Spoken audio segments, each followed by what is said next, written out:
We're getting started again.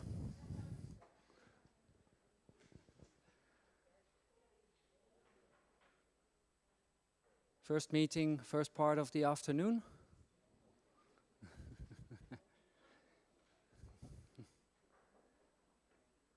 We have Mr. Busse with us, Lebenshilfe Pforzheim. And I'm just going to give the floor to him. He will introduce himself and the topic.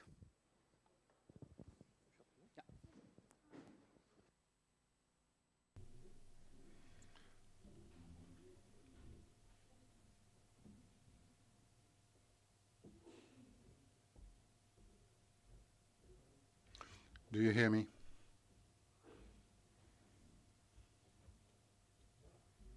Thank you. I'm very happy to be invited here and talk about Lebenshilfe Pforzheim.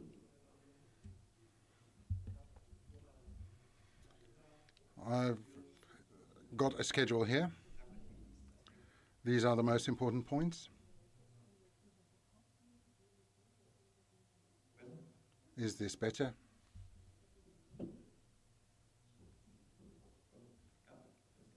Okay.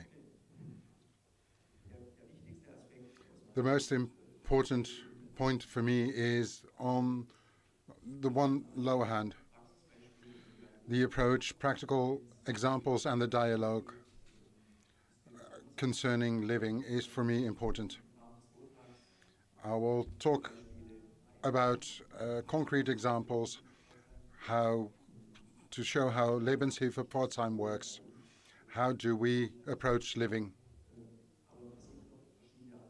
But there are several other points I want to address, like living quality that is very important for living, and I want to take you along with that. And it says dialogue, and that's important as well.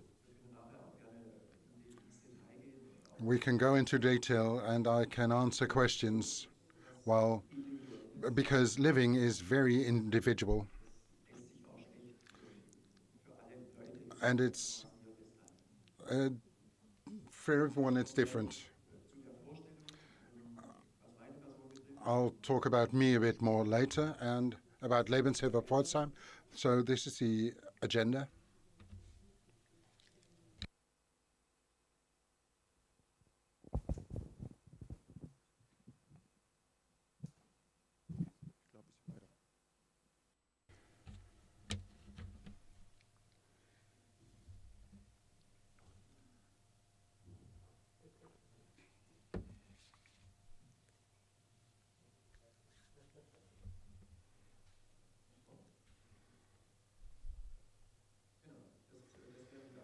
This is the agenda, which I prepared.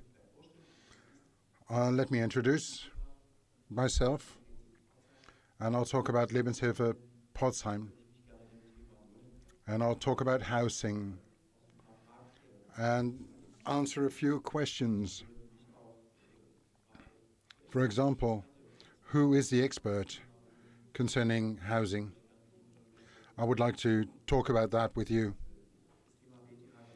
And I would like to talk about the Federal Participation Act, which is important in Germany. In other countries, there may be different laws. And I'll talk about the housing options we offer. I've got two examples which might be interesting. And towards the end, I want to do maybe an appeal to concerning housing, and I'll answer questions. This is me, Tilman Busse. I'm 50 years old. I'm married and I have 4 children, all boys. And concerning Zweitälteste, der wohnt nicht mehr zu Hause, der ist letztes Jahr ausgezogen. So für mein Empfinden war das eigentlich zu früh. Also da war er gerade 18 und das werde ich nachher auch nochmal so mit einbringen. Wann ist denn eigentlich die Zeit die richtige? wann man zu Hause auszieht. Ich habe ursprünglich mal Heilerziehungspfleger gelernt. Das ist der klassische Ausbildungsberuf im Bereich der Eingliederungshilfe. And I did studies and in social work and clinical social work. And I'm now working for 30 years in the integration assistance in living areas, group services, and later in management. And I have a hobby. I'm an honorary judge at the Karlsruhe Social Court. That's very different.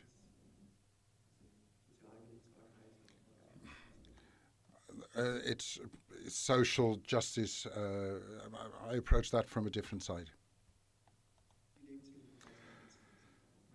Lebenshilfe Pforzheim Enzkreis has been working over 60 years in this region.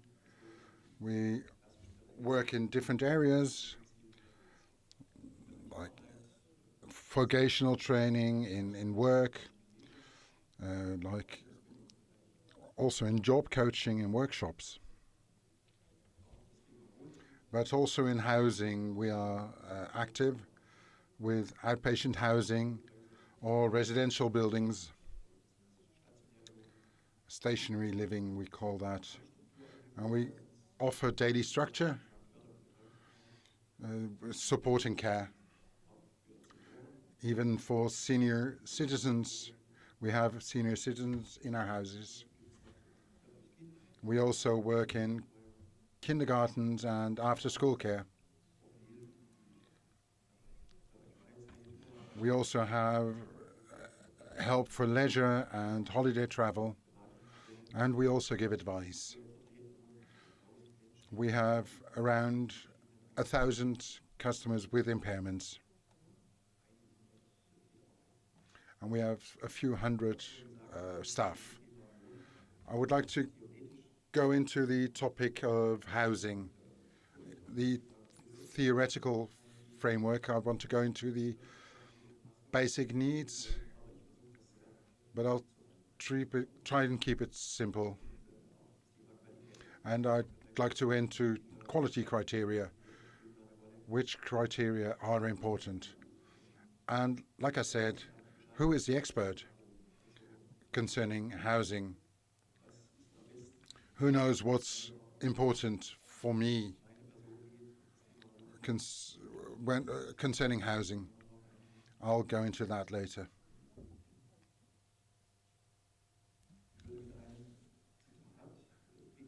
Let me start with the quotation. You can see it on our homepage as well. Sufficient living space and good quality of life are among the basic human needs and are a prerequisite for individual and self-determined lifestyle. It's important to go into the needs and also the individual and self-determination aspects.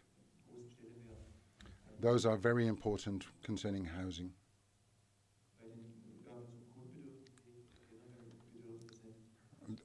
Talking about basic needs,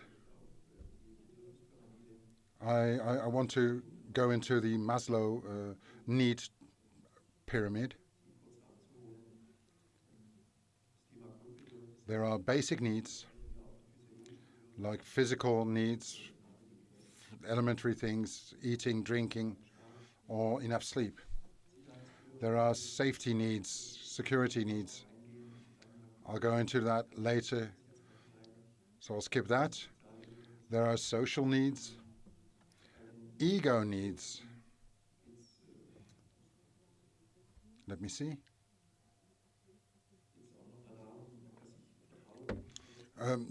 Ego need is trust in myself and believing in my success. And lastly, there is, on the top of the pyramid, is self-realization, finding sense in life, and striving for more. I'll go into these two aspects, social needs and security needs. I'll go into them more. I think they're important concerning housing. I think they're elementary.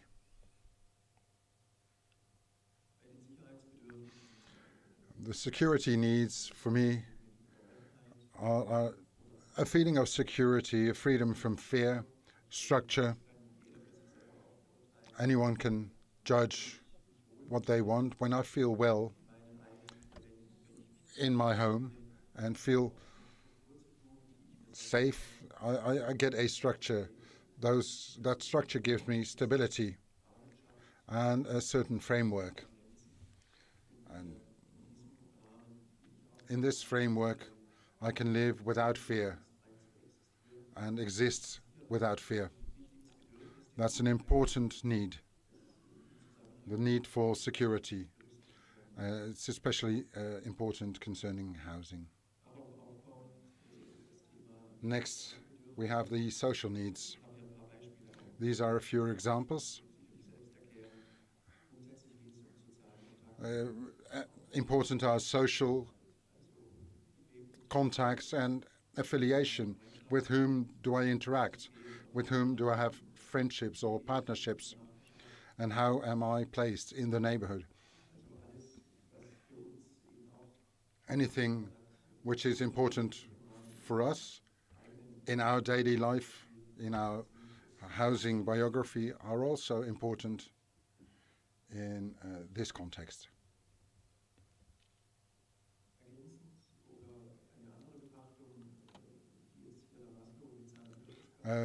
Maslow, in his pyramid, he made his pyramid, and we also have Theo Klaus.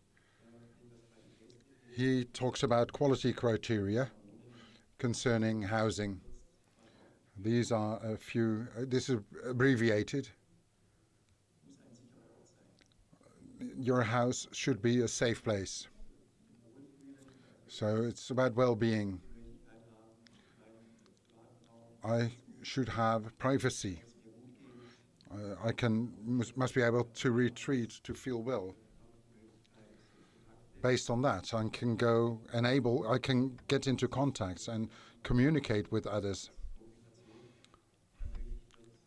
Communication is enabled. And when it concerns housing, I should also feel identification through individual design. I have to create a home that I like. In this framework, I can find places in a community. I can go out and get into contact with people outside my home. And that's very important for self-determination.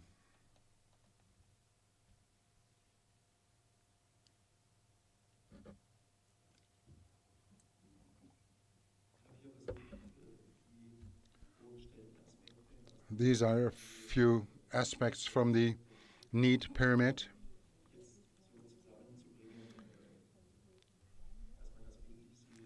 This is a visual aid. These are important themes concerning housing. I've already mentioned them: self-determination, social contact, stability, security. And now the question is, who is the expert? I would say that every person has to judge: when do I feel well? When do I feel self-determination? When can I get into social contacts? You can do that yourself. But who decides about contacts that I can engage in? Who knows best when I feel good? That's usually yourself. You yourself determine that. But who defines which quality criteria are particularly important? You are an expert concerning yourself, and the experts are here in the audience. You know what your ideas are, and you know what you want for your family, for your kids. That's very important. The expert opinion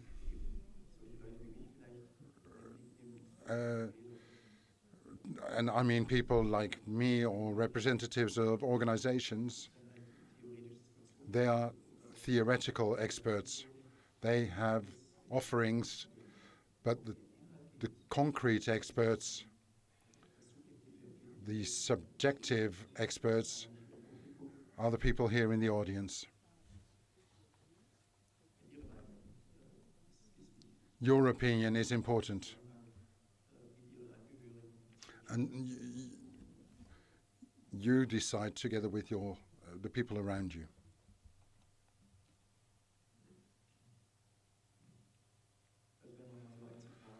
Another quotation.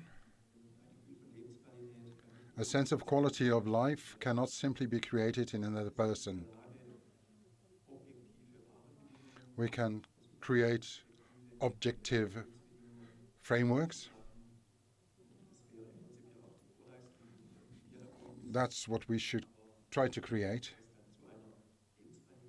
But whether that creates a true quality of life is not that's not always the case.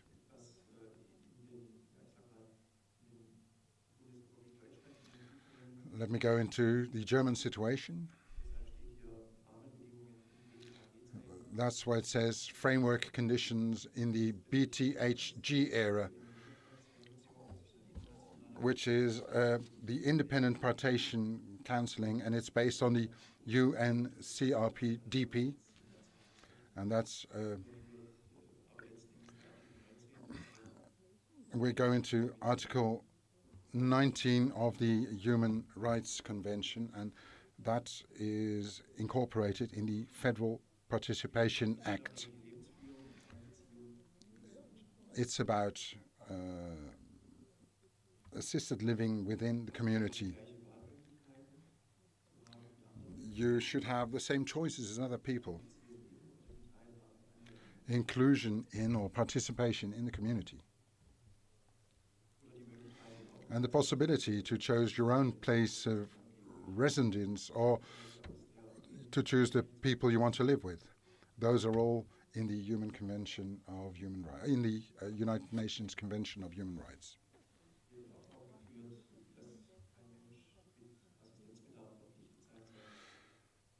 Nobody who needs help should be obliged to live in special forms of housing.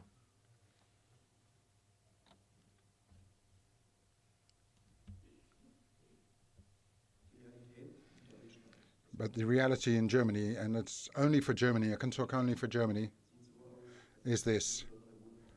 We have special forms of living. They were called stationäre. I don't know the situation, how the situation looks in other countries.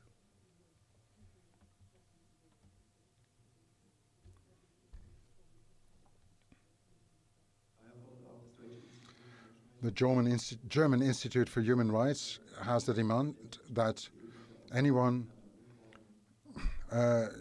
must be able to have self-determined living and should be able to have an expansion of outpatient housing options. Half of the people with an impairment live in special forms of housing, and I mean people with intellectual disabilities.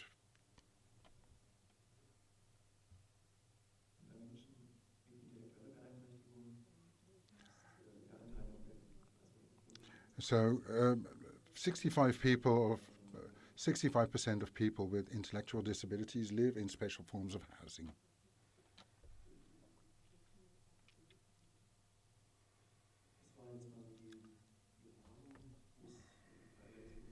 That's the legal framework and it's about quality, which plays a role in housing.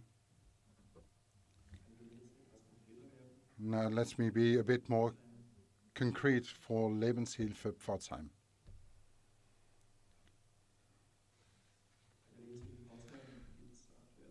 We have around 240 places in the residential sector.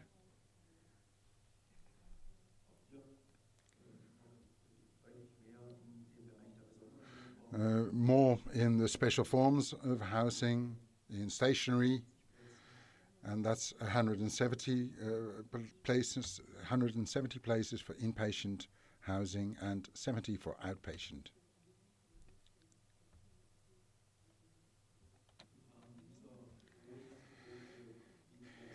In the framework of these residential offerings, we have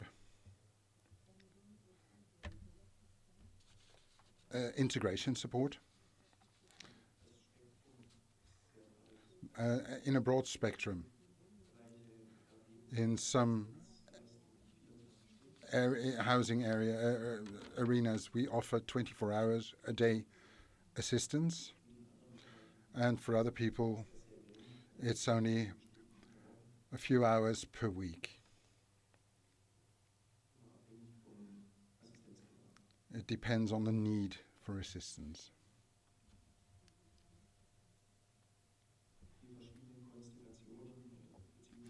People live in different configurations.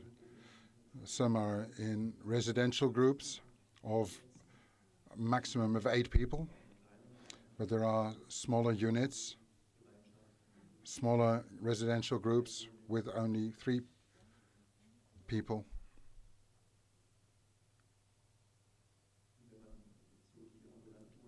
And in the outpatient sectors, people can have their own apartment where they live alone or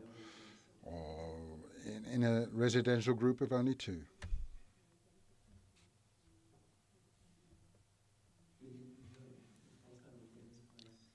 We offer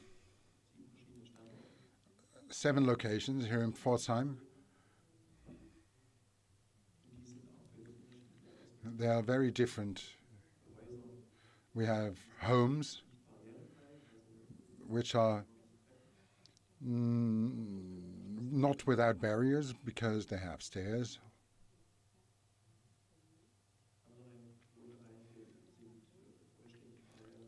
Other homes are fully accessible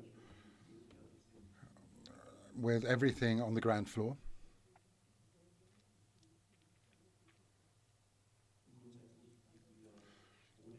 And we offer housing for adults from 20 to 80, I say.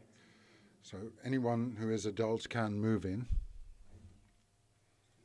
and they can stay until their death.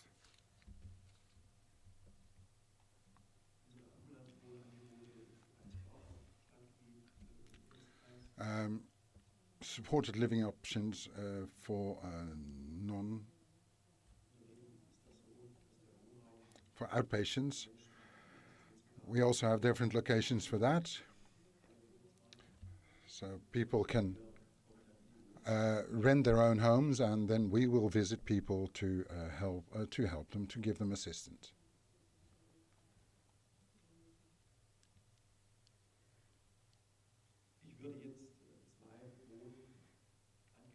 Let me go into 2 housing options for Lebenshilfe.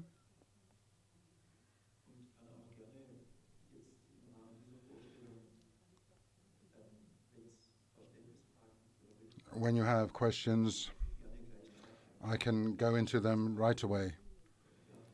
These are 2 models of housing that are special even here. So if you have any questions, we can answer them right away. We have an inclusive shared living arrangements. We've had that for a few years, and that's people with and without support needs living together. This is a residential group with 5 places in total in a regular home.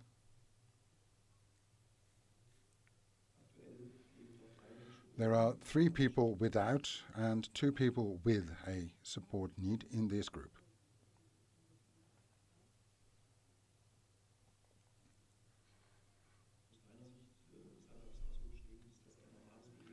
I think that's a normal living group, like you see everywhere. The people do everything together, like cleaning the kitchen or the home. But 2 people with trisomy 21 have a support need. They have individual needs. And the 3 other people in the group will help them.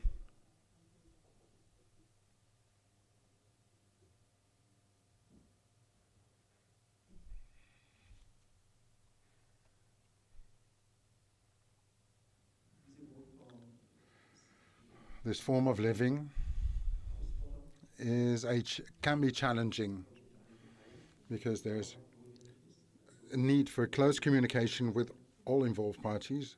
There are 5 people living together. You have family members in the background.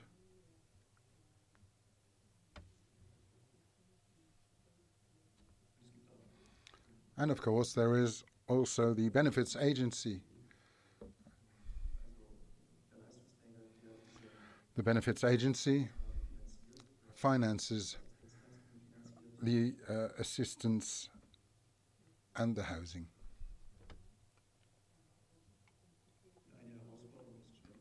Another challenge can be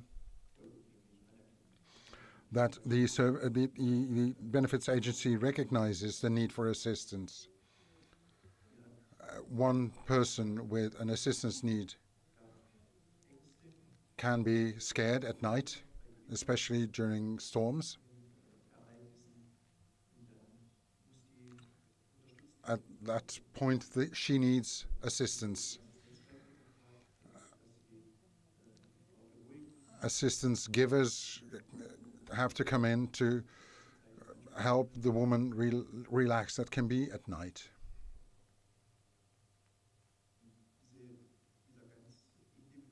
This individual support need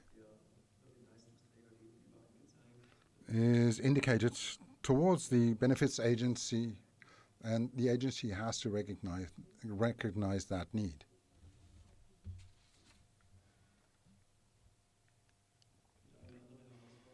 Another challenge is the people without an assistance need. Some move out, and there is a place free in the group, and it's not easy to find a new housemate.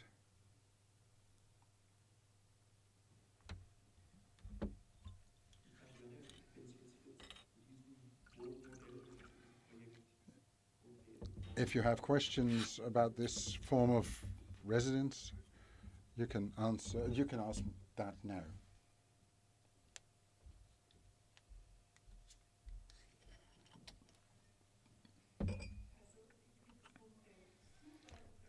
It's a super model in theory, but in Switzerland, we only have this model in only 2 places, in Basel and Bern.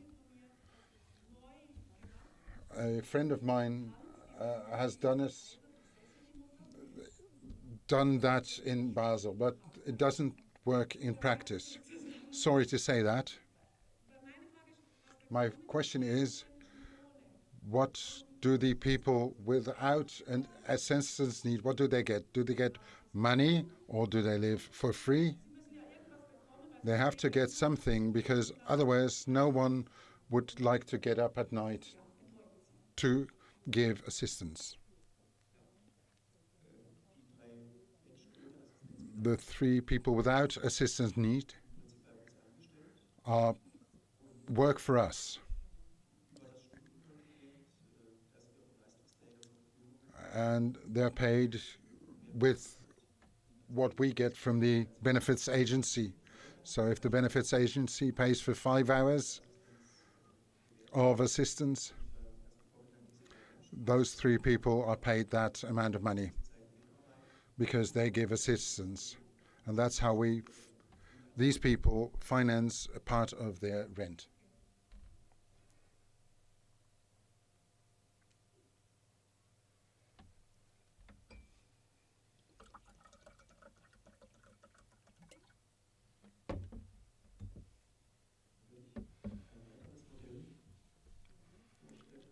I would like to go on to the next example. So if you have any questions. The previous model has been in working for a few years, the inclusive residential group. And this group I call the Women's Shared Apartment. That's a new development. We started out with 2 friends. They knew each other from school, wanted to live in a shared apartment.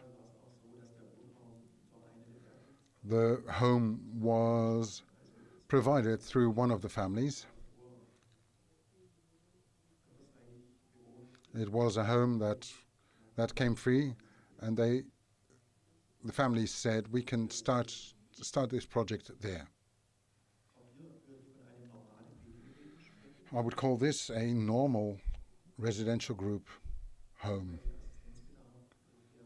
The support needs of both women are met individually.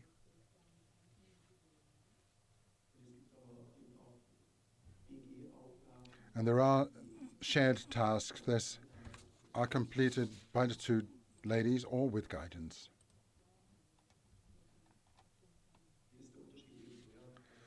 The difference is that these women live together alone without supporting people living there.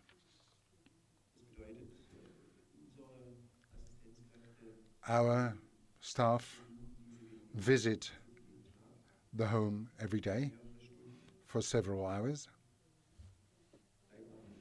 but they don't stay for the night.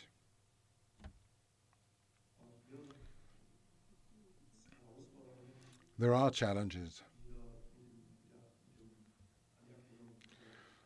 For example, concerning the recognition by the benefits agency. The women have a fairly big assistance need.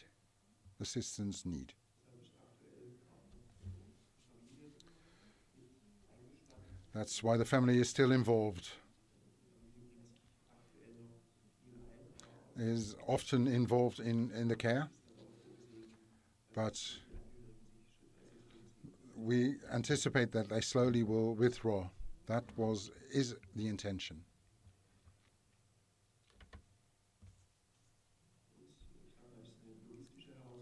For us, there is a logistic challenge. For sometimes 2 staff people have to go to the group to deliver the individual support needs. So we need many people for this group.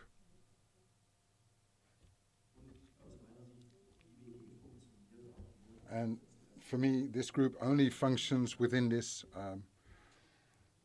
configuration. These women have known each other for a long time, and the families are mutual acquaintances as well. For a long time they've been so. So it's just not a regular occurrence that this could work.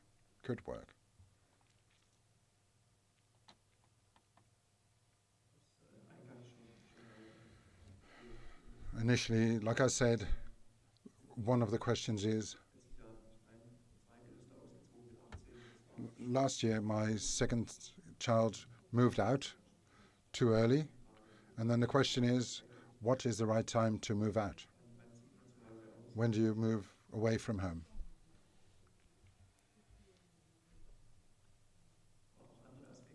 But there are more aspects. There are every housing model is individual and models vary.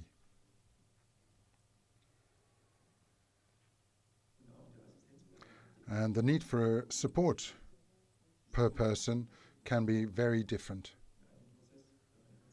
And it can change over time.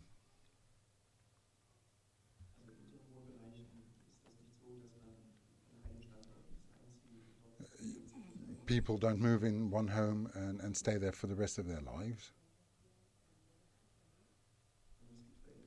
There are changes in their life. You become more individual and change and move to another form of living, housing.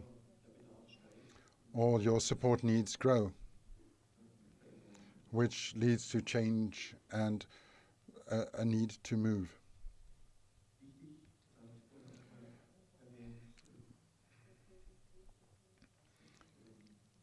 Like I said before, it's important to incorporate the ideas and wishes of people, and these are also very different. There is no standard. The question, when do you move out? In our situation, some people move in at 18 or 19. That can be the right time, but sometimes it's clearly too early. The last impaired woman who moved in with us 2 days ago, she is in her early 60s, and that's relatively late. In that configuration, there is no, she didn't move because the family wanted her to move because they were unable to continue her support. The mother became sick. That's the question. What is the right time to move? And how about your own family? When I move out of my home to live on my own, how do I keep into contact with my family? That's also an important question.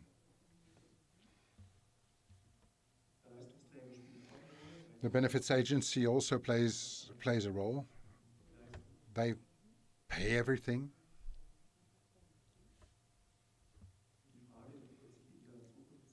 And in the future, there will probably be the question, what can they offer? What needs do people have, and which form of housing is best?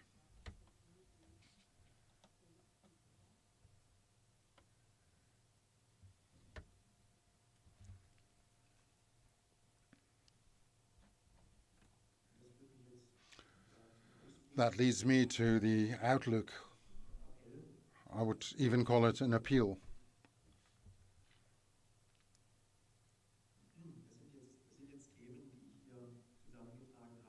These are a few things I've put together based on my experiences from the last 20, 30 years. It is important that the benefits agency that is responsible for you or your dependents knows your situation.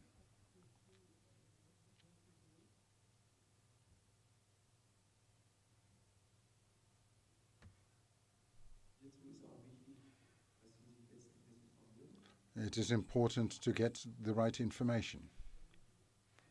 Inform yourself. The Convention for Impaired People is not just for Germany, but for the whole world.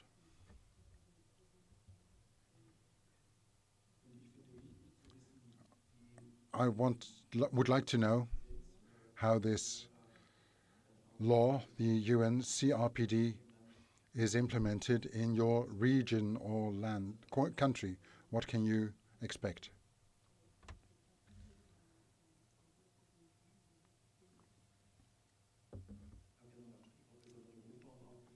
Again, I'm talking about special form of housing. It's not so that these are available in every country or in every county in Germany. In some areas there are a lot more outpatient homes.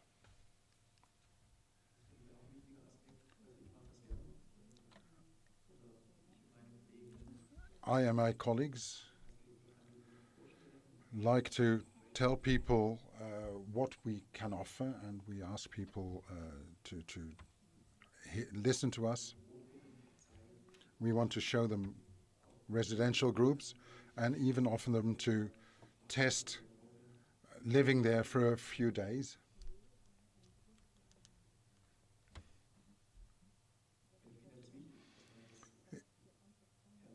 It is important to experience for you as family, and that you as family experience how your child does in a residential group.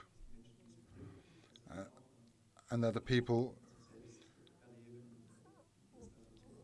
experience themselves how living in a residential group is. They have to experience that.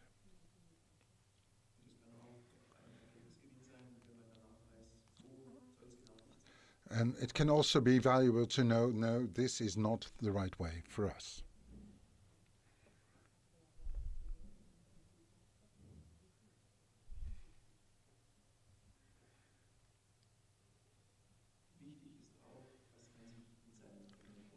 It is important to examine your own ideas.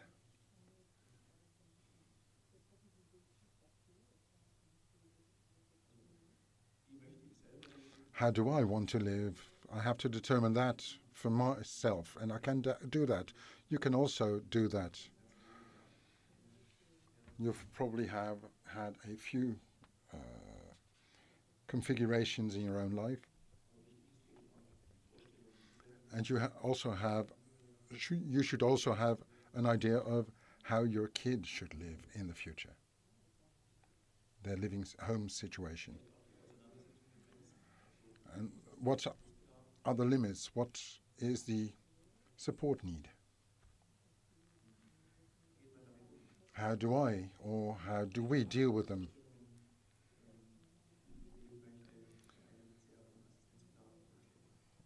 Sometimes your great need for support can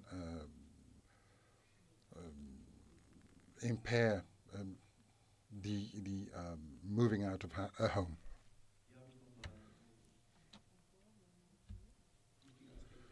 These are important aspects. I mentioned them before.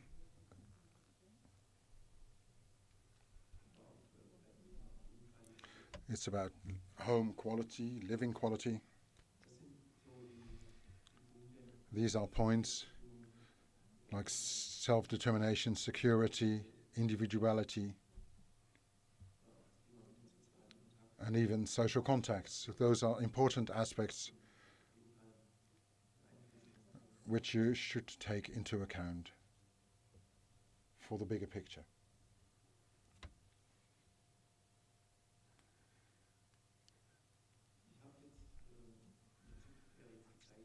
This would be a room for questions from the plenum. But I've got this phrase. After watching this presentation of mine, I thought it should not be too negative.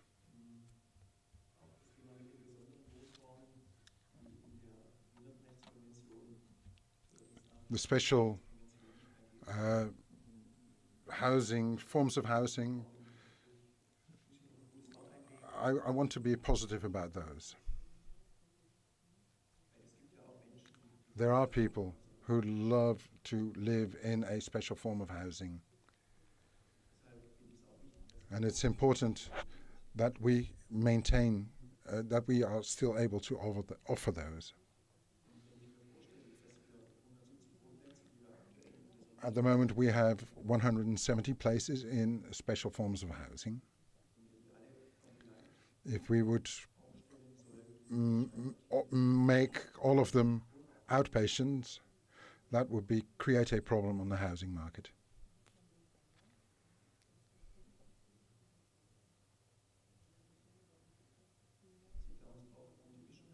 We need a good mix. Many different models of homes.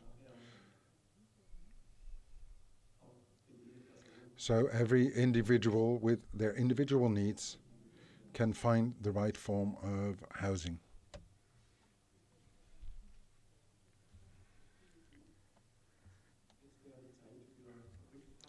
This is the time for questions.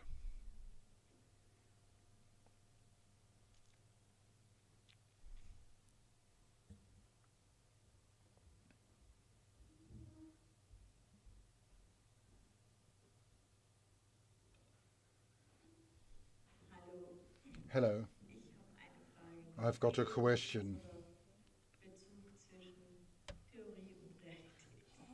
concerning theory and reality. We've battled long to find a place, a home for our daughter. Höchste Anliegen von allen Eltern ist, so habe ich es damals für mich kurz zusammengefasst, ich möchte eines Tages in Ruhe sterben. And parents always wants to know, when I die, I want my daughter to be in a good situation. Sie kommt ja auch aus dem Enzkreis. You are from Enzkreis, like I am. Der war letztens ausgeschrieben, das ist, glaube ich, eine gut bezahlte Stelle. There is a job which is well paid, and I Ich denke, Sie wissen, wonder what you are doing. mir gewünscht, dass Sie es vielleicht noch ein bisschen ansprechen. I would like you to go into that, how big the need is that parents have.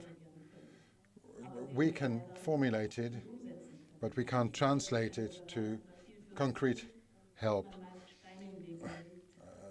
We always find obstacles on the way when we try and find a solution.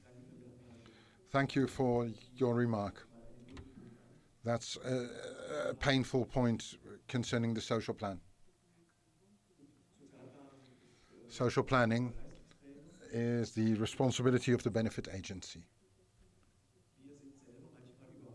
We are sometimes surprised how superficial, my personal meaning, how superficial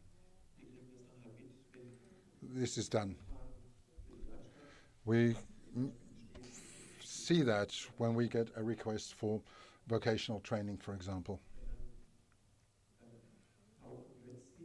All of a sudden, we find that people who are 18, 19 and are impaired, and they're new to us. Those were people who'd been around for 20 years, but all of a sudden for us, they come into existence. So then it's difficult to find a good social plan for them. But that's why I think we have to go to the benefits agencies more to tell them about what the special needs are. That's a question for us. And it should be taken into account by us and by other agencies.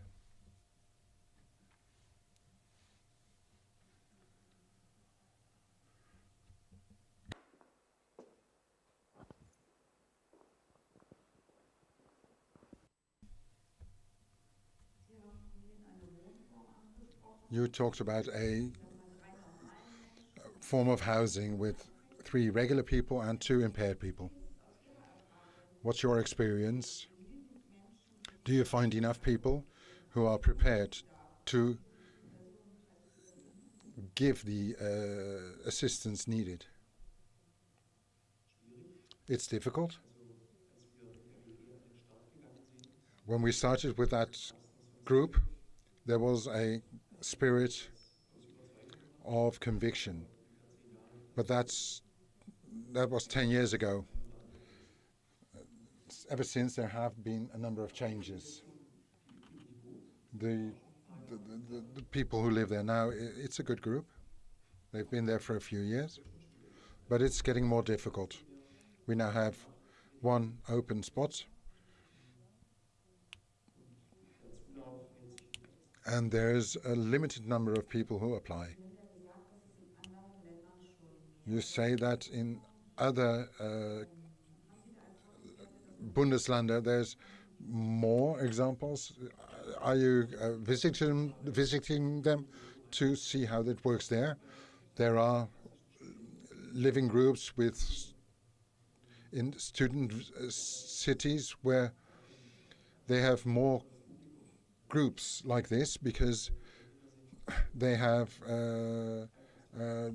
people who are more open to this, more than in Pforzheim. People who are prepared to live in a group like that, do you check those people? Do you check whether they do the work, or is that a stupid question?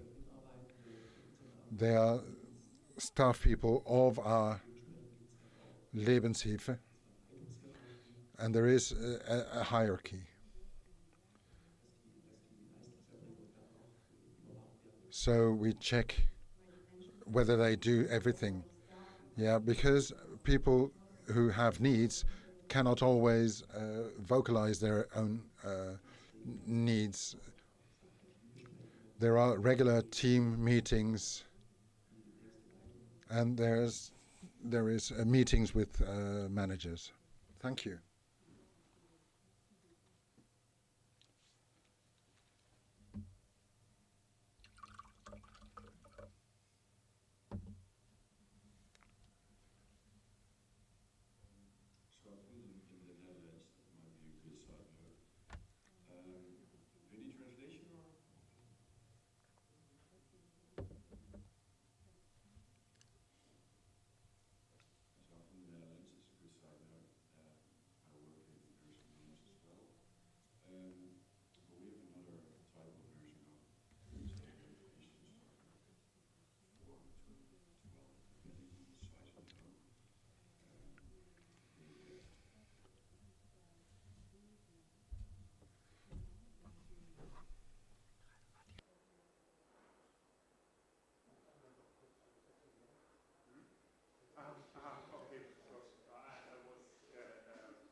Or do you want to speak in Dutch?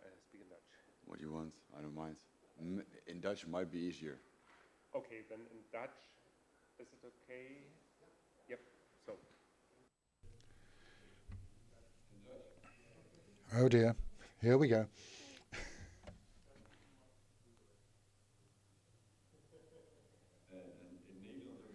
In the Netherlands, we have different living groups with 4 or maximum 8 people.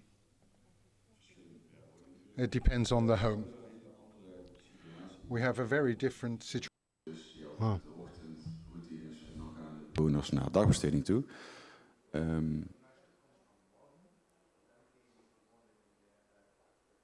En dan na dagbesteding komen ze weer terug naar het wonen. En dan zijn de woonbegeleiders daar weer. Ik vroeg me eigenlijk überhaupt af of dat iets was wat ze hier in Duitsland kenden.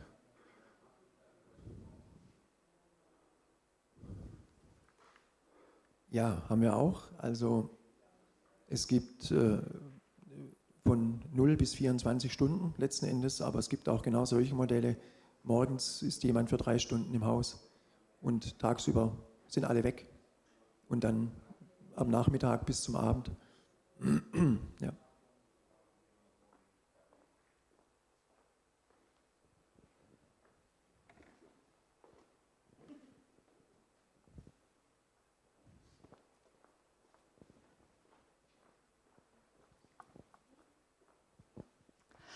Gegeben den Fall, man möchte, oder gegeben den Fall, Given the case that you have your own home that you can offer for your own child,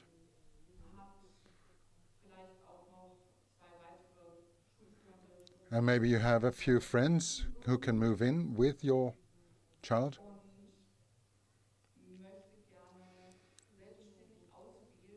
if you want to choose yourself who will give the assistance, but you need help with organizing the whole situation and with organizing the assistance.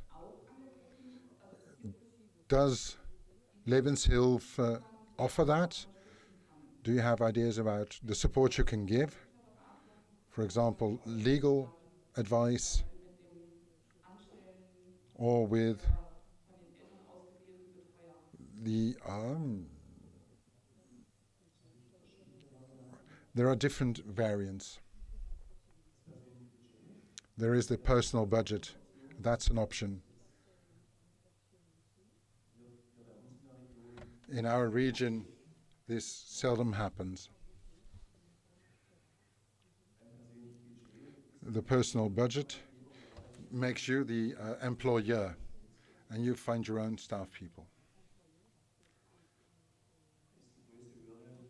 The biggest hurdle is the volume. How much budget do I have, and is it enough? In our case, of the work group of those two young ladies,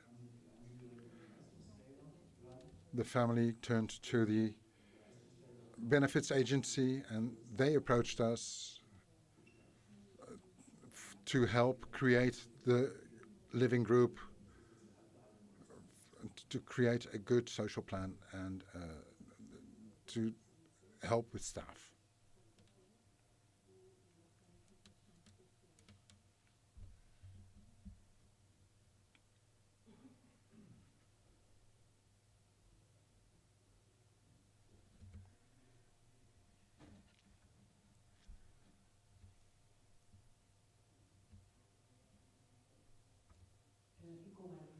I'm Dutch. We are Dutch. In the Netherlands, you have different forms, as Toon said. Do you have parents in Germany who assemble to create a bigger form of a residential group, where they ask a organization like yours to offer the care need, to cover the care needs?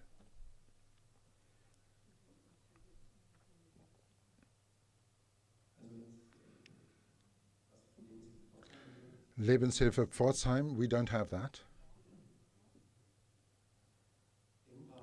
But it's possible in the framework of an outpatient assistance, because then it's not important how a residential group is created. It could be parents with their children.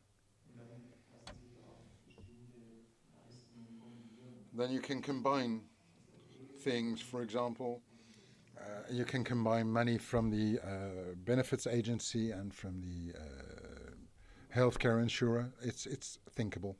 It could be done.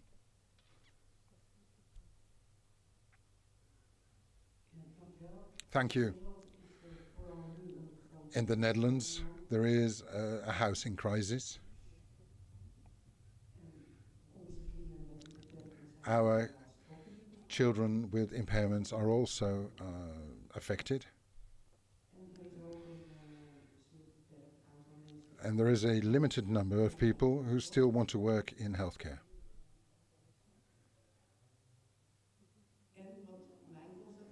And looking at Toon, I wonder that even in the Netherlands, even their situation is very regional.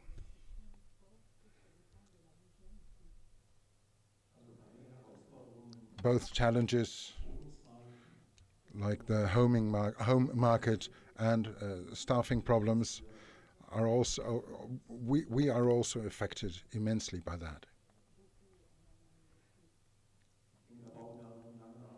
We have to. It's a very long-term problem. Recognize that.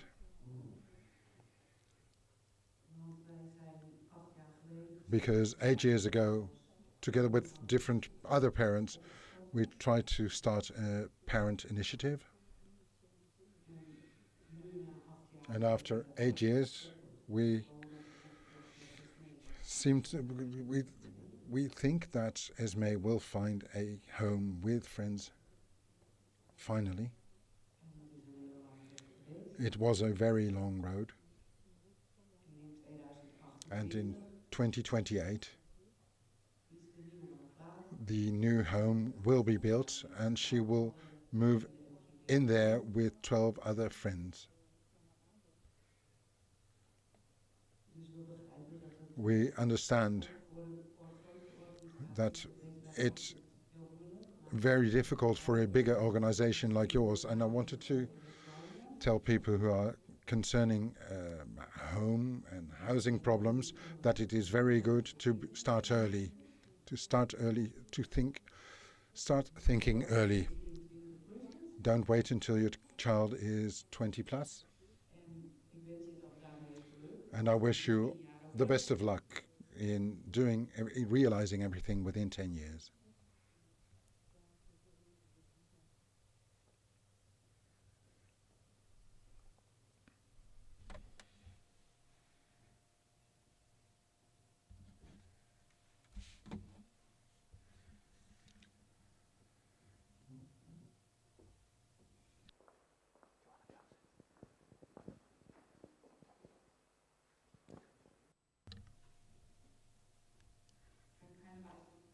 When there are no more questions,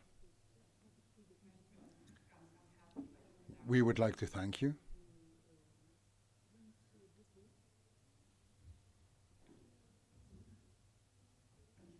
I hope, there we are, your contact, and I hope we can invite you another time, maybe in 2 years.